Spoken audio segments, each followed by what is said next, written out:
Bonsoir à tous, merci d'être avec nous sur La Première. Voici les titres que nous allons développer dans ce journal. Bouffée de chaleur, prise de poids, insomnie, incontinence, les symptômes de la ménopause sont nombreux. Un tout nouvel institut propose d'aider les femmes à passer le cap. Premier tour des élections législatives, J-2. Si vous ne pouvez pas aller voter en personne samedi, il est encore largement possible de faire une procuration. Mode d'emploi dans ce journal. Le Heiva Rima'i a débuté aujourd'hui au Parc Expo de Mam'o. Une centaine d'exposants des 5 archipels proposent leurs produits jusqu'au 14 juillet. Odile Argus, membre du comité Tahiti Iteri Marau, nous donnera tous les détails sur ce grand rendez-vous de l'artisanat. Elle est notre invitée ce soir. Et puis nous irons fouler le stade Louis Ganivet pour une petite séance d'entraînement supervisée par 2 coachs de l'AS Saint-Étienne.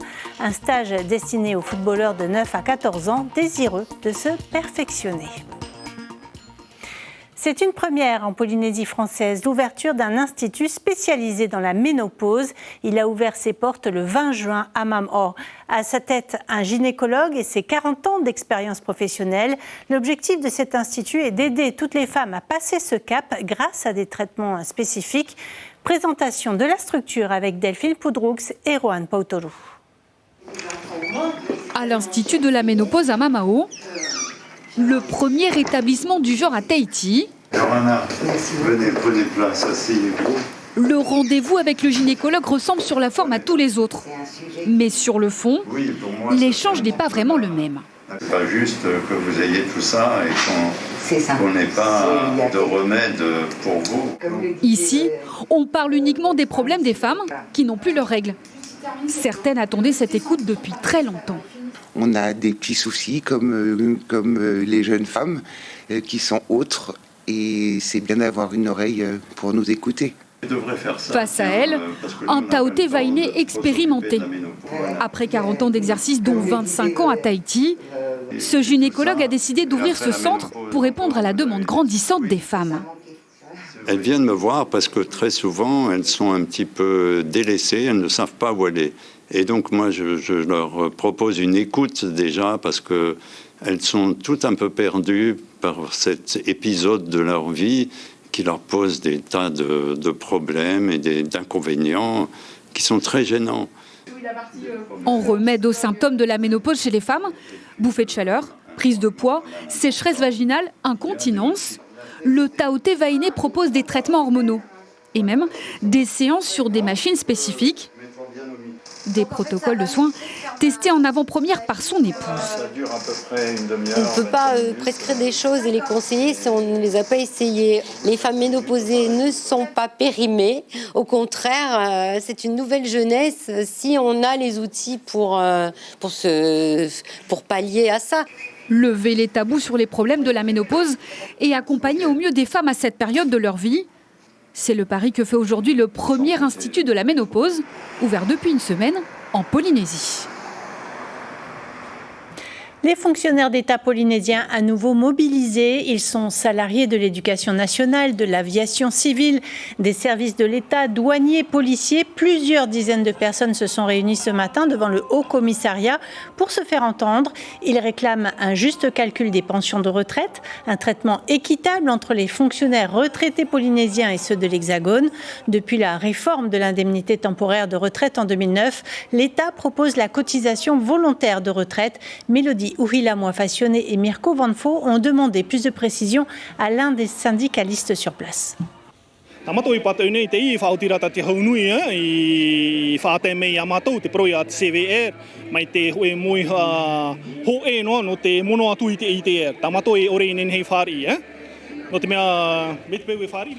Petit souci, puisque notre interlocuteur s'exprimait en tahitien. Nous l'entendrons peut-être plus tard. L'intersyndicale annonce une grève en général pour la mi-juillet. Notre page politique maintenant avec les législatives.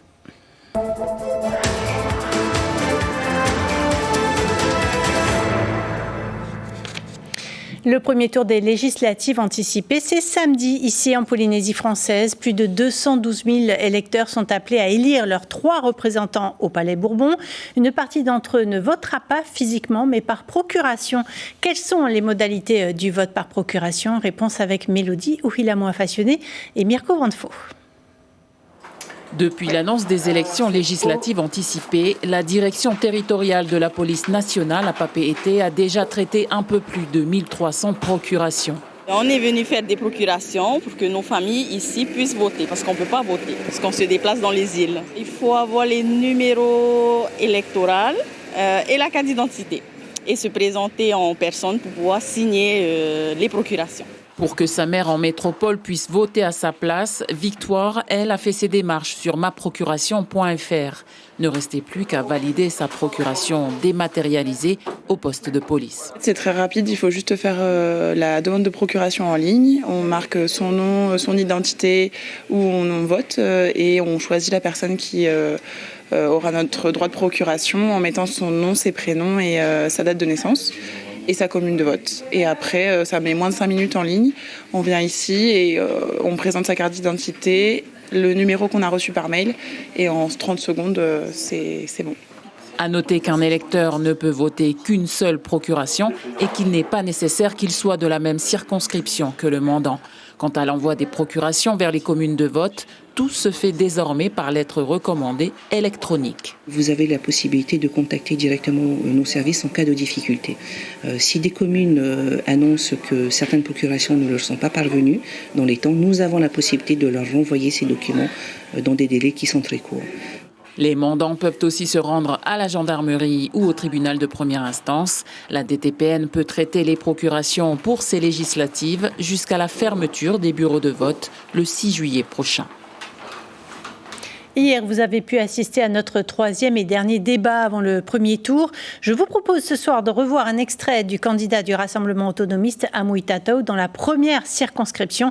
Moirani Frebo s'exprime sur la citoyenneté maori et la protection de l'emploi local. Sur la protection de l'emploi local et du foncier, je pense qu'on est tous d'accord. Il faut bien sûr. Là, on voit qu'on met beaucoup de choses dans ce concept. Justement, sur la protection de l'emploi et du foncier, on peut tout à fait comprendre la nécessité d'aller beaucoup plus loin pour aider nos jeunes, notamment qui ont du mal à trouver de l'emploi et à acquérir une parcelle de terre. Par contre, ce qui me dérange dans cette notion de citoyenneté, c'est justement cet aspect-là qui va exclure certaines personnes.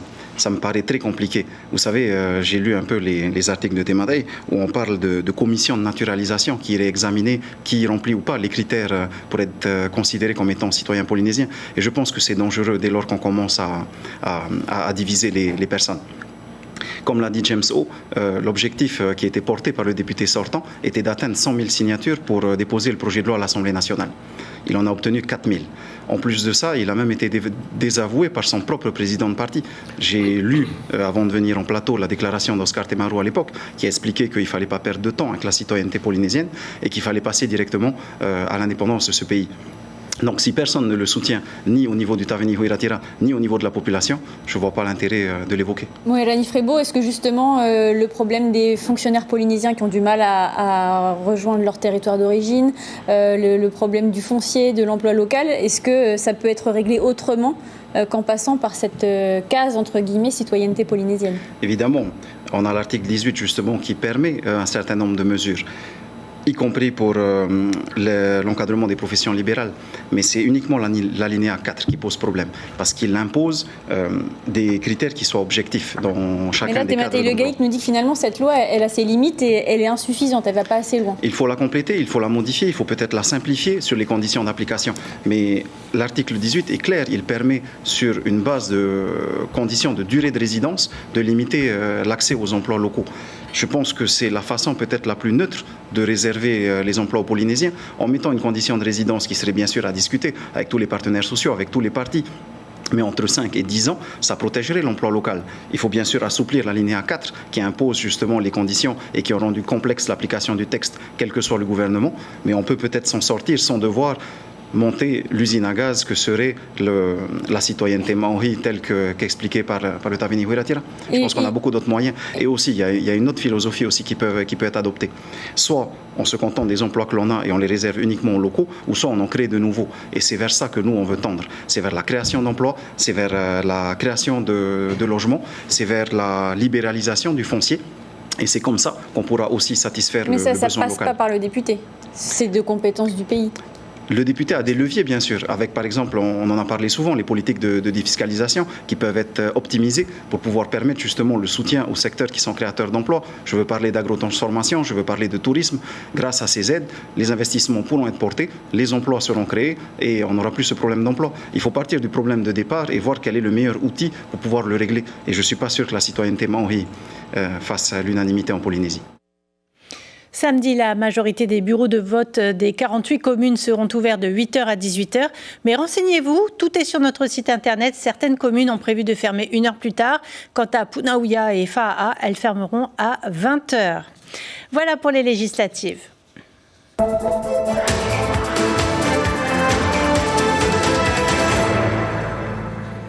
On a parlé économie aujourd'hui dans le hall de l'Assemblée. L'Agence de développement économique a organisé une journée dédiée à l'économie sociale et solidaire. L'idée est de concilier solidarité, performance économique et utilité sociale. Des structures associatives comme Hotuareanui de Fa'a'a ou la Fondation Agir contre l'exclusion ont été citées en exemple. Des entreprises pionnières comme Food & Co Club ou le Centre culturel Arioi ont présenté leur parcours. Des ateliers participatifs ont ensuite été organisés. Écoutez les explications de Hinano Teanotoga. L'économie sociale et solidaire se base sur des notions fondamentales que sont la solidarité, la coopération, l'utilité sociale, l'intérêt général. Ça touche également à différents secteurs, l'environnement, la culture, l'artisanat. Et dans notre société polynésienne où il y a beaucoup d'informels, beaucoup d'associations, c'est peut-être aujourd'hui encore ceux du bénévolat qu'il est possible de valoriser en créant un statut spécifique d'ESS. Et une société d'ESS, par exemple, ne vise pas la profitabilité, même si elle peut en faire, et cette profitabilité est réinjectée immédiatement dans le circuit d'entreprise pour continuer à la développer. Le 35e Heiva Rima'i a ouvert ses portes au parc Expo de Mam'o. Vous pourrez y trouver des produits en coquillage, de la vannerie, des paniers, des tifeifei, de la sculpture et même vous essayer au massage traditionnel. Des animations sont également proposées chaque jour. Bonsoir Odile Argus. Bonsoir, vous êtes membre du comité Tahiti Ite Rima Rau qui organise ce Heiva Rima'i. C'est déjà la 35e édition. Quels sont les produits que vous proposez? Alors, bonsoir Sibelle. Nous proposons des objets en pandanus, comme le panier, le chapeau, des objets en coquillage, des colliers, des ras de cou. Il y a des tendances. Quelle est la tendance cette année? La tendance, là, nous sommes partis sur le thème du tiare teiti. Donc, tous les artisans ont travaillé sur le tiare teiti. Donc, il y a les tifeifei, c'est mon domaine, avec des motifs en tiare teiti. Les artisans qui font de la nacre, qui sculptent la nacre et tout ça, ils font, comme celui-là, un collier avec... en tiare teiti. Le public peut s'initier aussi. Vous avez mis en place des animations. Oui. Du lundi à vendredi, nous avons des ateliers de 9h à 16h. Voilà. Et il y a plusieurs jours où il y a des concours de tressage de pandanus, de fabrication de colliers de coquillage, de démonstration de tifeifei. Bon, voilà. Puis il y a des masseurs aussi, traditionnels. Oui. Donc là, c'est toute la créativité des artisans qui va être valorisée. Vous-même, vous l'avez dit, vous confectionnez des tifeifei. Comment vous avez appris? Alors, j'ai commencé à aider une amie à les vendre au salon du tifeifei. Et par la suite, elle m'a appris à monter, à tailler, à monter un tifeifei. Et depuis, j'ai continué et ça fait 20 ans. C'est beaucoup de patience. Oui, beaucoup de patience, beaucoup d'heures de travail, mais quand tu aimes ça, c'est agréable. Les couleurs, le mariage des couleurs, c'est une passion. Aujourd'hui, est-ce que vous vous sentez assez aidé par le pays? Qu'est-ce qu'il faudrait pour encore développer votre secteur? Alors, le vœu de l'association, de plusieurs associations, ça serait qu'on ait un site spécialement réservé aux artisans. Voilà. Qu'on puisse exposer tout le long de l'année, voilà. Pour l'instant, vous n'avez pas ce site et vous en auriez bien besoin pour développer votre activité. C'est une activité que vous conseillez aux jeunes? Eh bien, on essaye. Par nos ateliers, qu'on fait tous les jours. Mais il n'y a pas beaucoup de jeunes. On attend les jeunes qui viennent nous rencontrer, apprendre tout ce qu'on fait, tout ce qu'on a dans les mains. Vous êtes prêt à transmettre? Oui, voilà. Mais je fais appel encore aux jeunes alors, ce soir. Merci beaucoup Odile Argus d'avoir été avec nous ce soir. Je rappelle que le Heiva Rimahi a débuté. Les produits des artisans sont à découvrir au parc Expo Mamro jusqu'au 14 juillet. 14 juillet. Merci beaucoup. Bien. C'est une sculpture à 3 visages que vous pourrez désormais admirer à votre descente d'avion à Bora Bora. Teva Victor a sculpté le visage de son père, le célèbre explorateur Paul-Émile Victor. Celui qui a mené les expéditions polaires françaises durant 29 ans était un scientifique, ethnologue et écrivain. Il est aussi l'un des précurseurs de la protection de l'environnement. Talentueux écrivain et artiste, désormais il regardera jamais le mont Otemanu comme il le faisait depuis le Mututane où il a vécu plus de 30 ans. Les 2 autres visages représentent un masque chamanique inuit et un ti'i polynésien. Tamatea Terorotua a pu recueillir le sentiment de Teva Victor. Le fait de pouvoir ramener une pierre que j'ai sculptée, avec aussi l'histoire du papa évidemment, et de son rayonnement un petit peu international. C'était un scientifique. Moi, j'ai pas tellement connu cette partie-là, mais parce que j'ai grandi au Motu, donc pour moi, je n'ai vu que la partie polynésienne pendant des années. Mais plus tard, j'ai compris aussi son rayonnement à l'international en tant que scientifique, en tant que chef d'expédition pour le Groenland et l'Antarctique. Mais voilà, le fait de pouvoir revenir à Bora, de ramener papa un peu à Bora, c'est une grande fierté et ça permet de mettre un petit peu d'histoire et de rayonnement à l'international parce que c'est un aéroport d'une manière générale ici sur le Motu.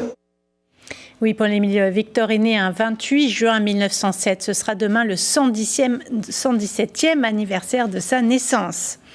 En sport, fin de l'aventure pour Tahiti dans la Coupe des Nations d'Océanie. Tahiti s'est incliné en demi-finale face à la Nouvelle-Zélande sur le score sans appel de 5-0. Tahiti jouera pour la 3e place samedi contre Fidji. En finale, la Nouvelle-Zélande affrontera le Vanuatu. Et demain, c'est eux qui investiront peut-être les terrains du monde entier. Ils sont mordus de football et rêvent de carrière internationale. Grâce à l'AS Stéphana, 2 entraîneurs de l'équipe de Saint-Etienne ont fait le déplacement pour entraîner les jeunes joueurs de 9 à 14 ans pendant 15 jours. 40 jeunes ont répondu à l'appel. Rien que pour cette semaine, Nicolas Sûr et Patrick Tinsing ont assisté à l'entraînement.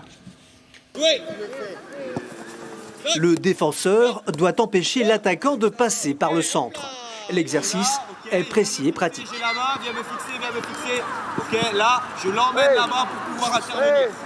C'est la première fois que Corentin vient superviser le stage de l'AS Stéphana. Il a 2 objectifs. L'intensité des séances, donc déjà c'est le premier objectif qu'on a mis en place sur cette semaine, essayer d'apporter ça et de pouvoir renforcer aussi la capacité technique des joueurs sur les séances d'entraînement.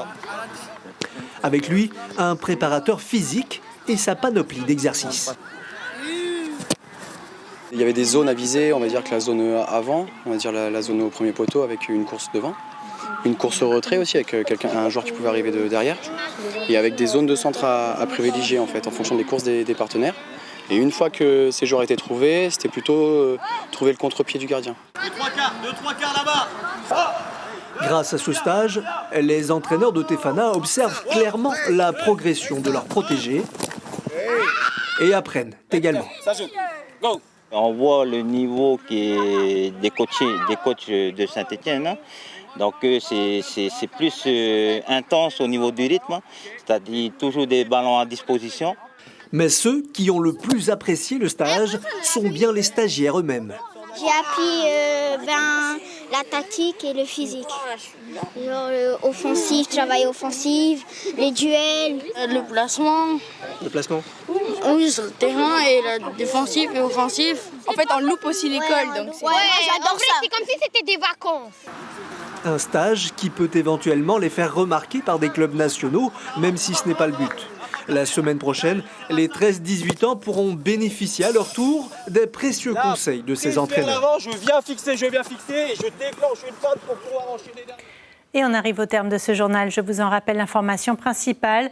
Le premier tour des législatives, c'est dans 2 jours. Plus de 212 000 électeurs sont appelés à élire leurs 3 représentants au Palais Bourbon. Jusqu'au dernier moment, il est possible de voter par procuration. À la une de Tahiti Info demain, 11 interpellations pour des cambriolages d'écoles. Au programme de votre soirée sur la première, la série Infiltré sera suivie du film Le monde ne suffit pas.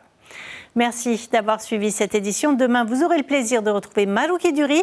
Samedi, toute la journée, de la radio à la télé, en passant par Internet, toutes nos équipes seront mobilisées pour vous livrer les taux de participation, l'ambiance, les résultats et les analyses politiques sur ce premier tour des législatives. En attendant, belle soirée sur la première.